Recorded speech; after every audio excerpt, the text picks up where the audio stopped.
I don't know why. Welcome into another live edition of 410 Sports Talk. I'm Glenn Martin here with my co-host James Haskell, and of course DK is in the background helping us out.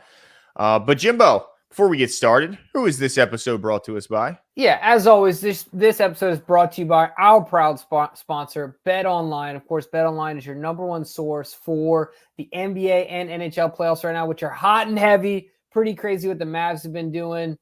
Every stat, every matchup, even live odds while the games are being played, which I think is really, really cool.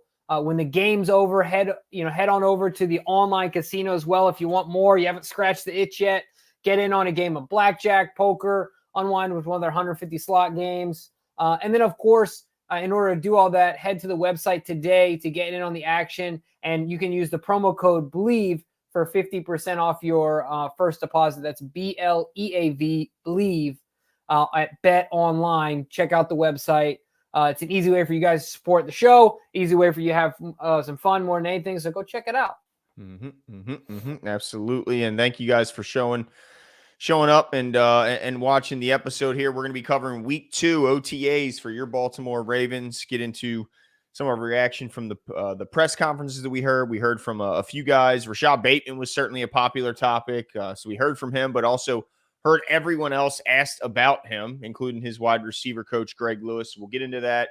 And we got some transaction news to go over. And I guess maybe this is not a bad place to just start here, Jimbo. I thought this was interesting. I wanted to get your take on the news when I saw it, because it looks like a former Raven who turned coach is going to go back to try and be a player again. And so I wanted to get your take on this guy. I mean, he's a fan favorite, a guy that a lot of people loved and certainly. I was wondering about this, if this would happen. I had a feeling. Did you? I was surprised. Yeah, I'm surprised as well, because I felt like the biggest problem with Tony wasn't that he was out of shape. It just seemed like he lost a gear. Right. It seemed like the top end speed. He was just a step late. Yeah. And I don't know how you turn that around. Like, I'm sure his body feels. So if you guys haven't seen former Ravens safety Tony Jefferson, who's now currently somewhere in the coaching ranks here in Baltimore. Scouting ranks, right? Scouting, okay. So yeah, he's like some area scout or something to that degree. He's trying to make a comeback. He's been staying in shape, obviously training, keeping himself in good condition. And I'm sure his close proximity to the team is making training and all that stuff a little bit easier. But it looks like he wants to get back to playing it. And like you said, Jimbo, never was an issue of like this guy keeping his body in shape and being a worker. But you can't turn back the clock. And my whole thing was I just thought he lost a step. And a guy who was never really great in coverage, he was more known for his box work and getting up near the line of scrimmage and helping out. I really think I'm sure his body. See what it is, Jimbo, is his body probably feels amazing, right? Yeah. Like he's car crashes have been going on every moment of every day. Like, any chance that, I mean, we like Tony, but any chance do you see impact starter, anything? I don't know if he makes a roster, man. And that's the other thing too. Does he want to go through training camp? Does he want to do all that? Does he want to be 53 on the roster? Yeah, you know what I mean? I don't know. I don't know how I feel about this one. I kind of feel bad for Tony. I mean, obviously, I don't know. Look, I'm going to say this. I hope that has nothing to do with finances. I don't think it does. Tony seems to be a responsible guy, got a nice contract from here in Baltimore. You just never know, right? And you hope it's not that. But certainly, there's a different paycheck between being a scout and a player. Big time. So you hope for the best for Tony, and you want him to go out there and kill it. But I feel like this one's a stretch for me. Yeah, I'll be rooting for him, though, nonetheless. And, he's still a Raven. He's always a Raven. Absolutely. I mean, I don't think his chances are greater coming here. But we are pretty lean at the depth at safety right now. I'm just saying. Good point. Pretty lean. Maybe he is just the guy we've been looking for. I guess we'll have to wait and see if he lands on his feet. But we also, quickly, I wanted to show Nate Wiggins, man. He's showing off. He's working. He's not a guy that's, resting on that first round pick and making sure they're thinking that he's just got this team made. This guy is not just working, Jimbo. He's making sure you see it, okay? Or at least others are making sure that you see this guy putting in the work. So I'm going to throw this up here. You can Tell me if you like what you're seeing out of Mr. Young Nate Wiggins here, showing off some speed. Sure. Yeah, he doesn't look, dude. By the way, DK, see if you can find this. There's a recent picture of Emmanuel Forbes floating around the internet. Jimbo, first of all, look at this guy. Yeah. Look at his physique. Not the big, bulky, hulking figure, but look at him. He's not a guy I would say is frail. He's a thinner guy. He's definitely on the thinner side. I'll give you that. But if you haven't seen the picture of this year of Emmanuel Forbes, it will knock you on your ass, Jimbo. And I'm hopeful that DK can find it, because it's like what the hell? The fan standing next to him looks way more like a player than he does. It's really crazy. News. So for those who are comparing Nate Wiggins because of and them being a little bit lighter, very different guys. Yeah, well, that's good to hear, and I'm looking forward to Nate being out there. I said it before. I mean, I felt kind of bad for my reaction on draft night. I really liked my guy, but I'm really excited about Nate Wiggins, because I think, like I said, his specialty, which is number one thing as a corner, is to cover. is what he was best at coming out. So I'm looking forward to seeing him do it, man, and really put the pads on here. Oh, bro, there's no way that's him on the left. On the left with the red. On the left. Dude, there's no way. Is that kid a high schooler too? I don't know, but it's the guy on the left, guys. Look at his legs. He's got reverse kneecaps, bro. They invert. Like you see look at his left leg. See how it bows in? It goes out for the kneecap and back in. Dude, what is happening here? Like, bruh, I'm skinny dude, but bruh. Wow. Come on. Like, that is insane, dude. Like, This is talking year 2 guy. This isn't. Yeah.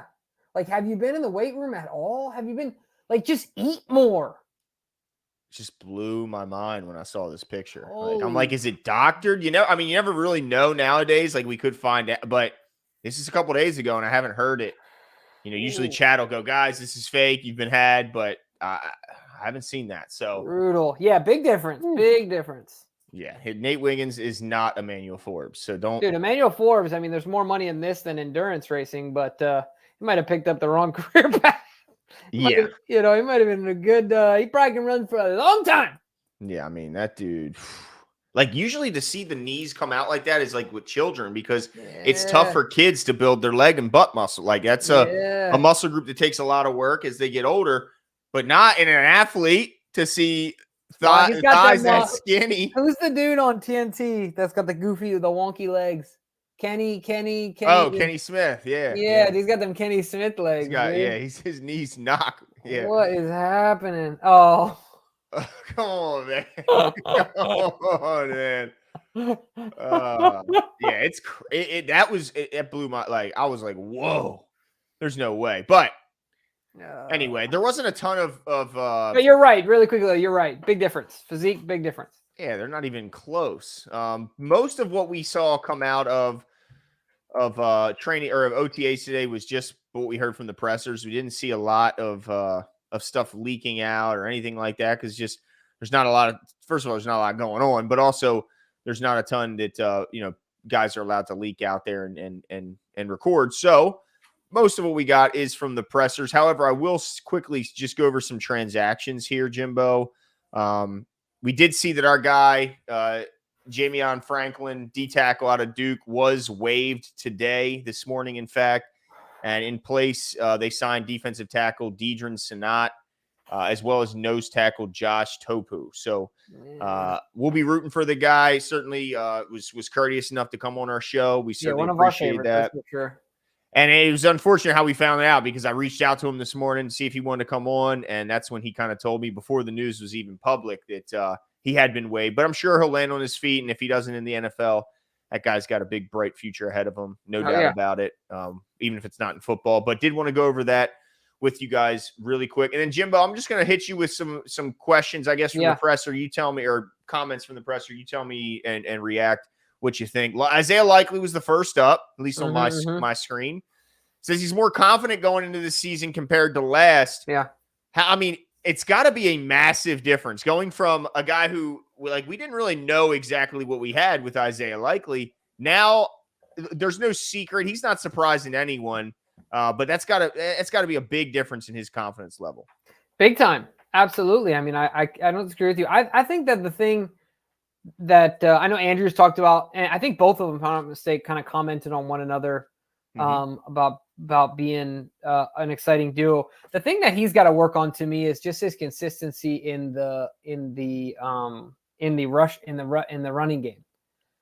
Just being consistent and keeping his hands in the right place so he stays out of trouble. Now, we didn't see a ton of it last year, but you got to be in the right place at the right time, and that's how you kind of, I think, take a next step. Remember how Mark was his first year blocking in comparison to just those few years following that? I mean, it was a total difference, right? So the little things, exploiting what he does really well. But no, I'm excited for Isaiah. It'll be interesting to see how the balance goes here because there's only one football.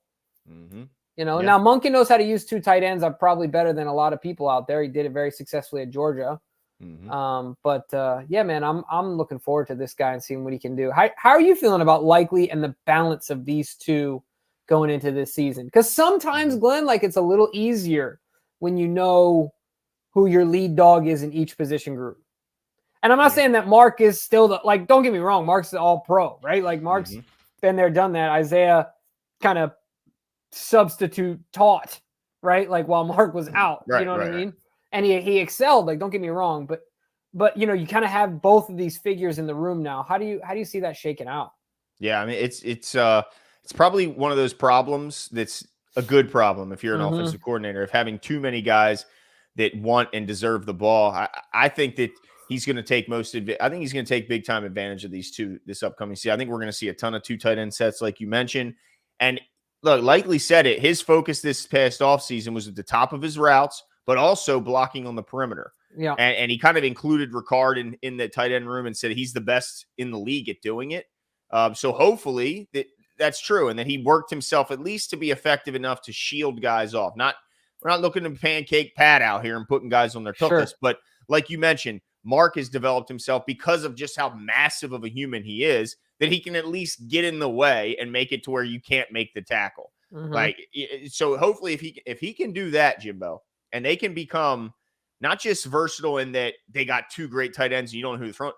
The run pass versatility is unbelievable. And then the explosiveness from everywhere on the field. Because I don't think anyone would argue Likely's explosive. Mark Andrews is explosive. Zay Flowers is explosive. Derrick Henry, Lamar Jackson. I mean, the list just goes on and on. And I remember a few years ago where we had one explosive guy, and that was Lamar Jackson. So the fact that we've come this far and to confidently say all those guys are who they are, it's pretty exciting. But yeah, I mean, it says his number 1 goal though this year, Jimbo. Number 1 goal for Isaiah Likely: make sure you're having fun. What do you think? What do you think about that? Number 1. I think there's a time and place for fun. I struggle with this one, Glenn, because like I do perform well when I'm having fun. Like I get that. Yeah. You got to stay loose to a certain extent. But I think the best way to put this is you got to be appropriately you. Right? Like when it's natural for you to get out there and laugh and be jovial, then do that. Like don't feel like you need to. So let me back up really quickly. I used to have these kids on my team that would get super pumped and like listen to music and smash each other's heads and stuff. Dude, that just wasn't me. Right. And like one time my teammate came up to me when I was in lacrosse and he hit me in the head like real hard in the back of the head of my helmet. I was like, dude, not part of my process. Like don't. Yeah. Not everyone's the rah-rah guy. Yeah, you know what I mean? Like, that's not my thing. I have a time and place for that, but prior to the game, I like to be loose, whatever. And so you just got to be yourself. Like, whatever his thing is, if he's playing best when he's having fun, then do that. But don't, like, be artificial about something, right? Like, don't try and be Mamba all the time if that's not you. So you mean to tell me you wouldn't have been front and center in one of those patented Ray Lewis pump-up pregame speeches, bruh? Oh, dude, watching. Oh, for sure. Absolutely. Okay, all right. No, that's different. But I'm talking about like, so I have a thing about my head. I don't like my head getting You're like hit. Albert. Who was it? Oh, the third baseman. Beltre hated when they touched his head. And he's a big, scary guy. So don't do it. Yeah. So I have a head thing. That was my thing. But yeah, anyway. But just be you. Like, that's the most important thing. Don't you agree? Oh, absolutely. Don't be an artificial version of yourself because this is what they say you should be. Right. And we're going to get into another guy who made sure to point out that he's not going to do that either. Asmodeus, appreciate the protein shake donations and the continued generosity. You are the man. Week, baby. Race week. Good week for protein shakes. By the way, shout out to Cole Jackson. Ran his first, Jimbo. He ran it. How did he do? Do we know? I don't know if he posted his results. Do we know the name of the race? You know it, because then we could just look it up, share the screen. Yeah. I'll just stalk him. Put him right out there, dude. Yeah. But he did. I will say this: he pulled a Jimmy, and he posted a shirtless picture of himself on social media. Go! You know what I'm saying, dude? He pulled a Jimbo. Dude, I did not post a picture of myself though. Well, it made its way. It made its way. Thanks, DK. Half marathon, by the way. He said, "Tarps off, baby. Tarps off." Dude, got to. That's what happens when you get old, man. Yeah. Dude. I'll tell you in a second. Oh, there it is. Perfect timing. Did you guys see the picture of our guy Cole Jackson running the half marathon, also topless? Jimmy, nice job, Cole. Let's go, Cole. Wow, what a perfect comment that was. I love it. Yeah, shout out to Don C. DK, if you find the name of it somewhere on Twitter, I will search it so we can find it. I'm curious to know this time because I'm like that. Yeah, man. He's got the shades on. He's got the short shorts. My man is killing them. But also joining the podium was wide receiver coach Greg Lewis, of course, former wide receiver himself. And I found this interesting because Bateman was a very hot topic. Everyone pretty much was asked about Rashad Bateman, and he was as well. And he said, so they kind of called it untapped potential, but Greg Lewis wasn't willing to call it untapped potential when asked about Rashad because he said that he played well last year. The ball just didn't always find him. Do you think that's kind of a fair assessment that it's not fair to call it untapped? That potential's been tapped. It's out. We can see it. It just hasn't led to production. Yeah, I think that's a good way to put it, right? Like, it's not like he isn't where he needs to be is where I think he was saying. Like, it's not like he needs a ton of polishing to go out there and crush it, right? Like, he's put in the work and he's where he needs to be, but he just needs to get more opportunities is the way I kind of interpret that. So, yeah, I think it's an okay way to put it. Yeah.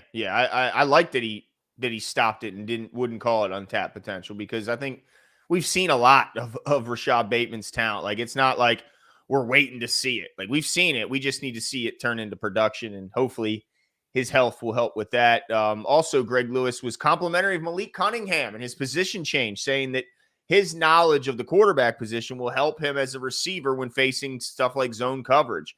That wide receivers in the NFL, they are asked and forced to read defenses as well.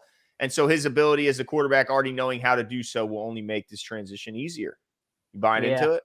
Yeah, 100%, aren't you? I mean, I anytime a quarterback is going this late in his career to change positions, it's an uphill climb. No, I don't disagree with you, but I like seeing when Kadri talked about his son Kadir, switching over. I think that's a huge advantage for a kid if you grow up playing football through the lens of a quarterback and then turn around and play another position. It's just like this in my mind, and this might not be the same anymore because the position's kind of been diluted. But if you think of old school, like early 2000s point guards and the way that they see a game in comparison to your forward who sees the game, it's just a different lens, right? Like you have to know where everyone is all the time, no matter what, right? Not just you, but everyone.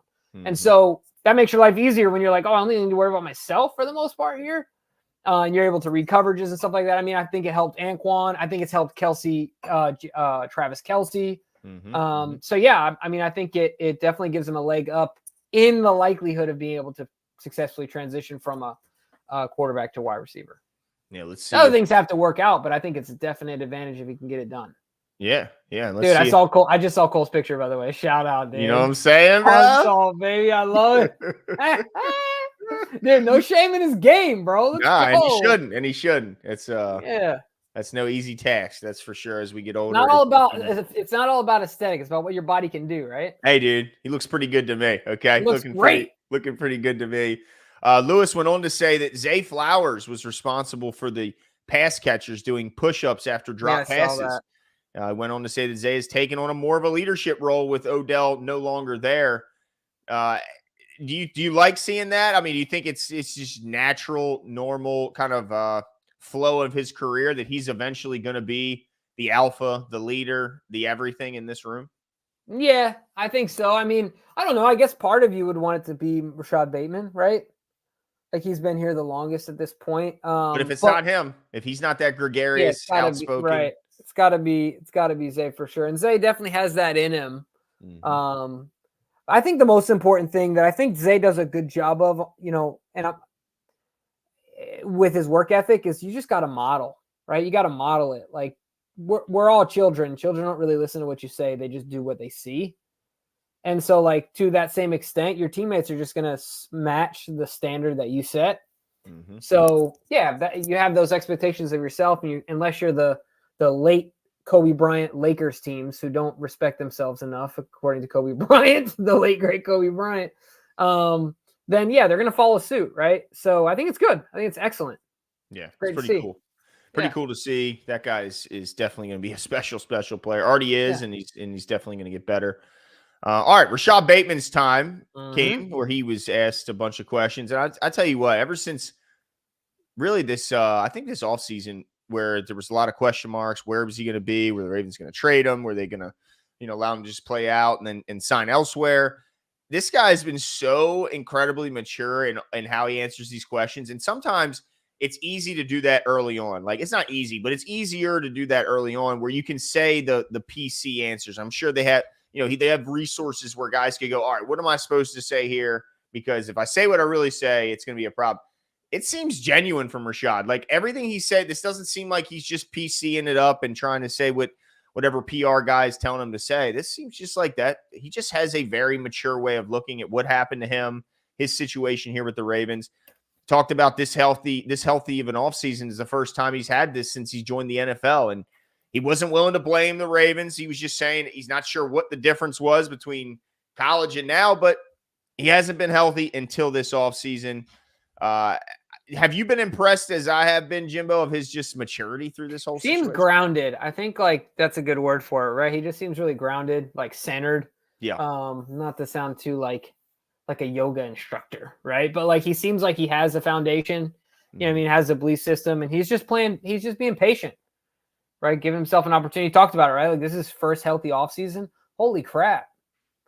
Like what a blessing, what an opportunity to have that all out in front of him, and to be able to have that perspective and to go in there and I think part of it is it's self-esteem is bred by, positive self acts, right? Like he's done the work, he's put in the time, and if things don't work out, but he can be positive about how he feels and he esteems himself because he just seems like he's doing the work and letting the process play itself out. So I'm not that I haven't liked Rashad in the past, but the more I listen to him talk, the more I like him. So I'm looking forward to it. I know that he's kind of a lightning rod for Ravens fans, but at this point, I'm really excited to see what he and Zay can do together, man.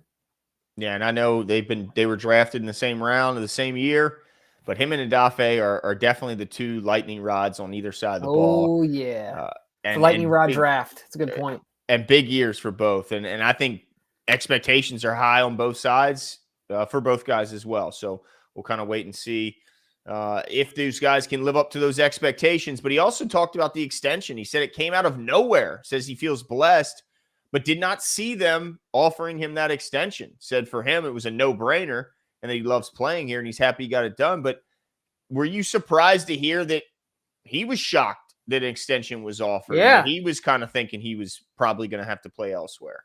Yeah, I was a little surprised. And I think what it means is that the Ravens they very much believe in and value Rashad Bateman.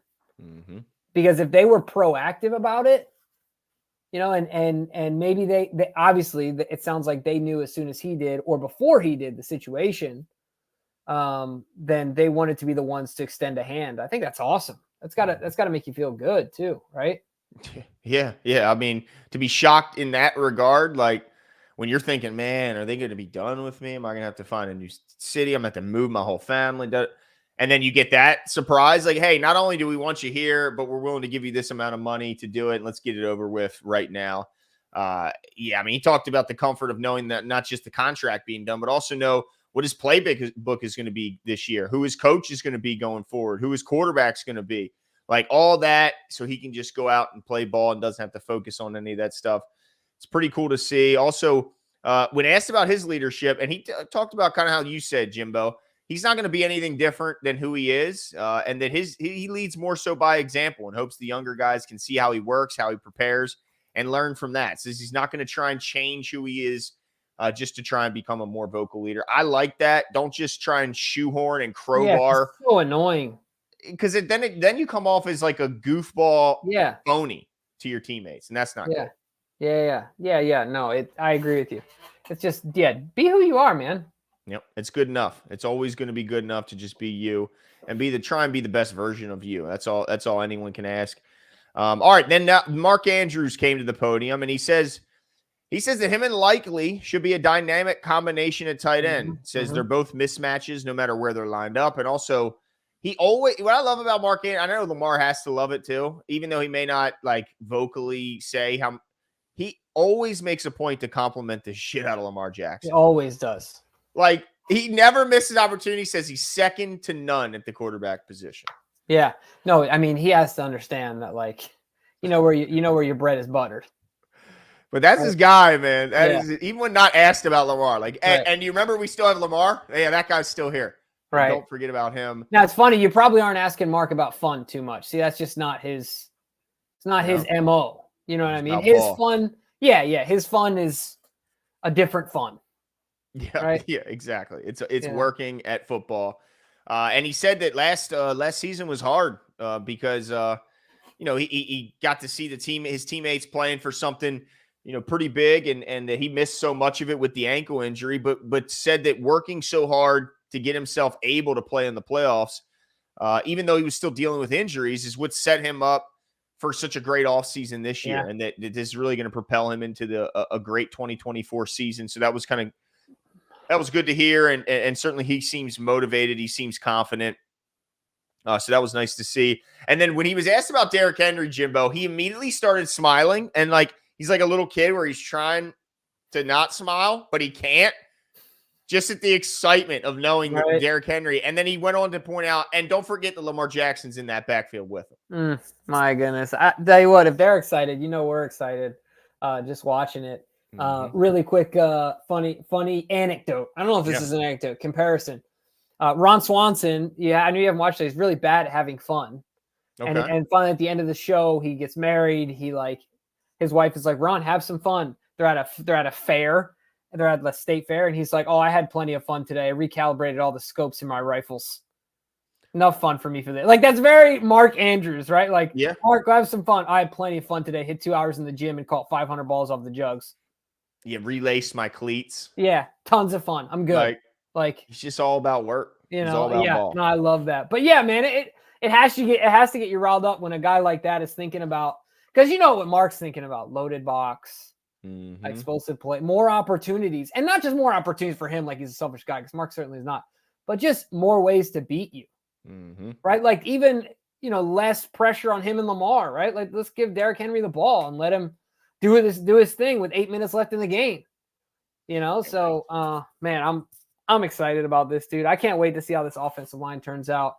You've been peppering me with questions, Glenn. I feel like it's my turn, but so I really just want to get back to what we were talking about with Likely and Mark. Is there any way that this thing goes south with both of them out there? There's always a way, but like, do you have any concerns about it? Say Mark starts slow. I mean, the only just takes off, right? Yeah, I mean, well, I don't think it would be, but from Mark's end, I think the only way there's frustration if it's from Isaiah Likely, and it doesn't look like it the way he talks about Mark. It doesn't look like there's even a chance, but that's the only thing I could see, because even when he had a really good 1-2 punch and used his tight ends a ton at Georgia, Brock Bowers was still the guy. Like he was still. There has to be, it's not going to be a 50-50 split, I don't think, between him and Isaiah Likely. So someone's going to have to get the lion's share, even if it's not by the biggest of margins. I think Mark's going to be that guy. And so I guess there's potential that Isaiah could, but he just doesn't come off as a jealous guy to me. So I think it's unlikely, but there's one place I think any chance, because Charlie Kohler's put in a lot of work this offseason. Yeah. Mark was talking about, wasn't he? Talked about it, and really the reporters are talking about just the obvious difference in his physique. And then Mark talked about his want to not just be a good receiver. Like he is focused on being a good tight end, and that includes blocking and catching the football. That's the guy I'm most worried about, because he's competing not only with those two guys ahead of him, but also what likely described as the best blocking tight end in the league in Pat Ricard. So if there's frustration, it's probably going to be from Charlie Kolar, because even if he does everything right, even if he nailed this offseason, worked his ass off, and became a way better football player, he's still fourth on this depth chart at tight end. It's got to be tough.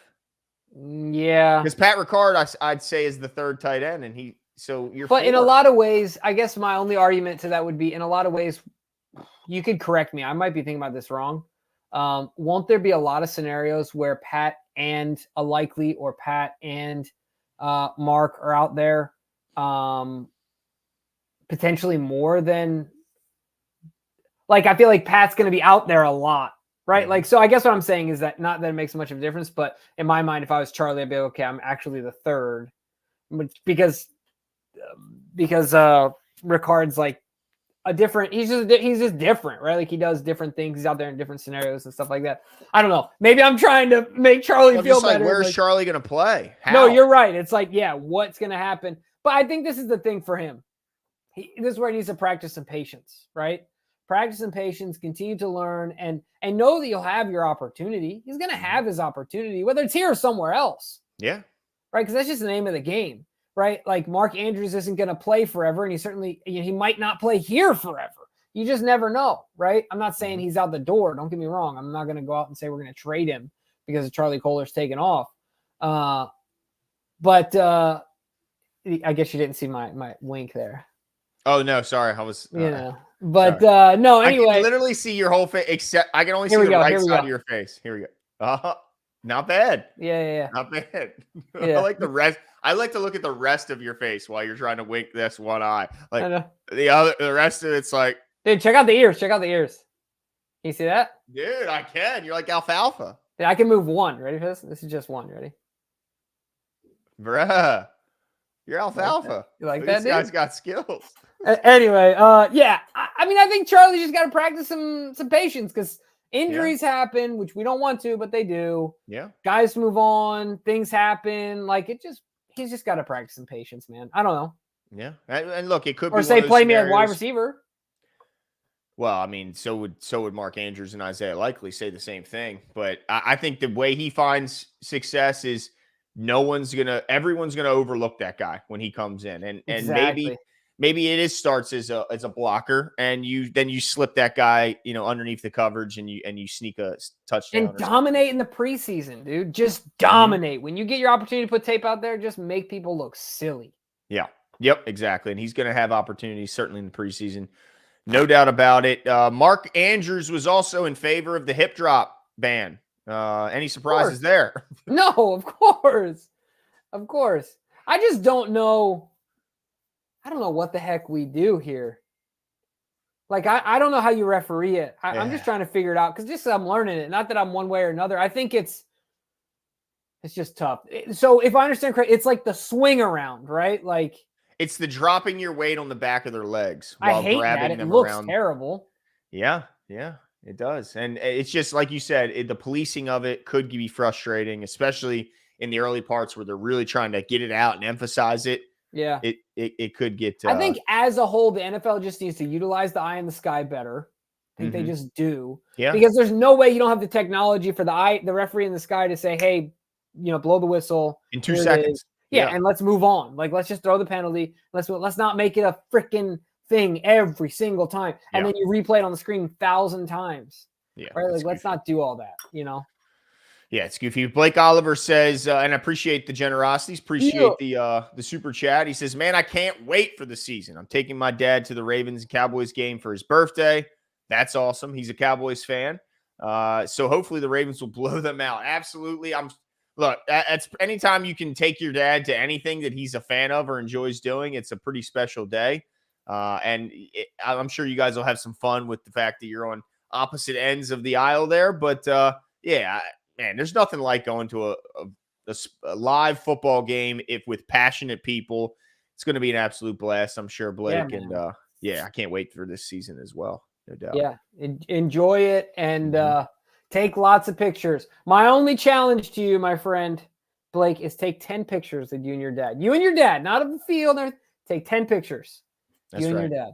That's right. That's gonna be awesome. So make sure you soak in the memories. All right. Before we get too filled up with emotions here, let's move on to the next. Yeah, let's quick shout out to Travis Rumpel in the chat. I believe he might be new. What's going on, Terry? What's going on, Don C, Tanja, Adam? Appreciate you guys. All the familiar names in there. I appreciate you. But yeah, I mean, this is the time of year. Oh, there's Dave, our guy Dave. What's up? Join it for the live for the first time in quite some. Man, I've got the hiccups here. Quite some time, but yeah, I mean, news is going to continue to fly. These OTAs will continue. I think they have off tomorrow, but then back at it for the next 2 days after that, and then another round of OTAs in the third week before there's a bit of a break, and then training camp's going to be right around the corner, ladies and gentlemen. The news is really never off for the off season. There's no such thing as an off season for football, so make sure you hit the notification bell. Click the like. We will keep you up to date on all your Ravens news. But Jimbo, is there anything else that I've missed that you want to point out? No, other than I mentioned it. It's race week, baby. Baltimore 10 miler. If you haven't signed up and you feel like doing something, it's a manageable race. So if you feel like losing to Jimmy, sign up. No. Sign up. Come at him. And get your courses marked right this time so my mans don't get lost. That was on a trail, not on the road. Well, get the trail marked right, organizers. That's right. Yeah, no falling over flags, okay? Dang. Some bullcrap, man. He got this man out here running 2 more miles than everybody else in the damn race. Still finished faster than half the people. Dang. Anyway, but yeah, come out and hang out. And if you want to, just DM us and we can take some pictures. Yes, sir. See you all right, cool.